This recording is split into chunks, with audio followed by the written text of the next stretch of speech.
Essex Eagles and Middlesex brought the curtain down on their T20 blast summers in the sunshine at Chelmsford, the visitors taking the spoils by 9 runs. Batting first after winning the toss, Middlesex lost Max Holden in the very first over, the left-hander nicking his first ball from Sam Cook behind.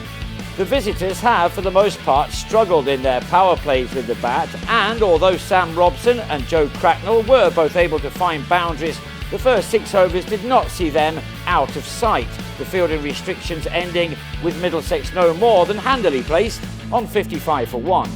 Cracknell's 24 came at a steady pace, his innings ending to his 19th delivery as he turned Jimmy Neesham to Aaron Nejar, a shot which certainly didn't go where our camera operator was expecting, nor the bowler seemingly. Neesham and Nejar stemmed the flow of runs, meaning that Middlesex had got to 75 for 2 halfway through their innings. Robson decided that he now had to change gears and so went big off Simon Harmer twice in the same over, the first of which took him to his maiden half-century in this format in his 7th appearance. Daryl Mitchell also cleared the rope off Nejar, a shot which brought up his team's 100 in the 13th over. But 3 balls later, Robson was out for a 44-ball 60, cramped for room as he tried to go over the top once again off Nejar.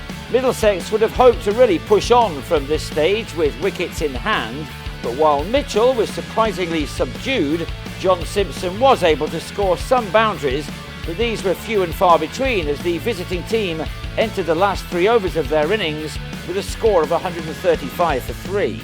Simpson was stumped after being followed by Harmer, he gone for 24. The penultimate over was a better one for Middlesex, Mitchell finally releasing the shackles with this maximum. 15 runs were taken from over number 19 and the first ball of the 20th was also sent over the rope by Mitchell, who was finishing the innings off strongly until he turned a ball from Cook to debutant Josh Rymel, the batsman out for 43 as Middlesex closed on 169 for 5. The Eagles replied with 10 runs coming off the opening over delivered by Mujib-ur-Rahman, both Tom Wesley and Adam Wheater soon off and running. Blake Cullen, who's had a mightily impressive debut campaign, then struck with his 4th ball, Wheater picking out Nathan Souter to fall for 10.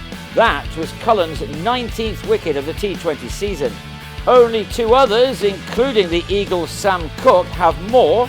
Stephen Finn would have been thrilled with that, but was probably less happy with his own efforts here as he suffered at the hands of Dan Lawrence. He dominated the remainder of the power play, the 6 overs coming to an end with the Eagles on 57 for 1, an ideal start for the hosts given their target. Souter was brought on for the 8th over and almost had Lawrence with his 2nd delivery, the shot just clearing the rope, but when he went again 2 balls later, he lifted his shot too high to be held by Mitchell.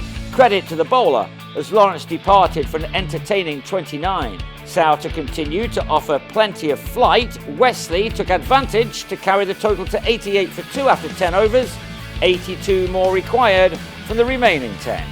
And the majority of those were going to be without Wesley, who came down the wicket to Luke Holman and was bowled for 37.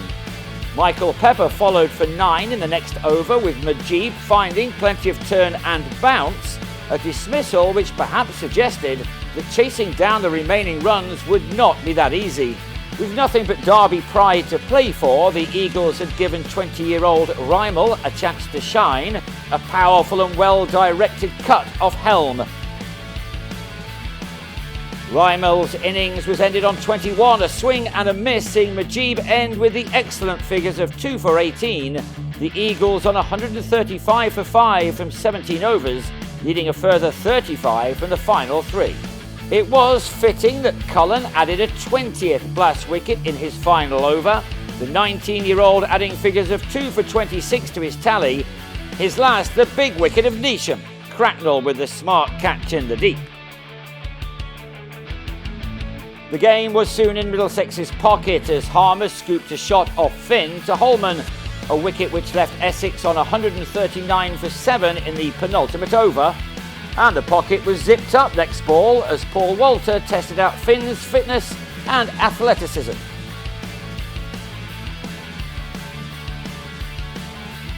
And Finn took his tally of wickets in the Blast this summer to 19. Another excellent effort from the former England man. Nija the man out after hitting 10 runs off his first 2 balls.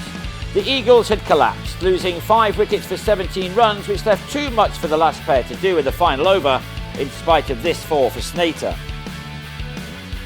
Essex ended on 160 for 9 to lose by 9 runs in a match which perhaps summed up the good and the bad that both teams have managed this year. Attentions for both now turn to the One Day Cup.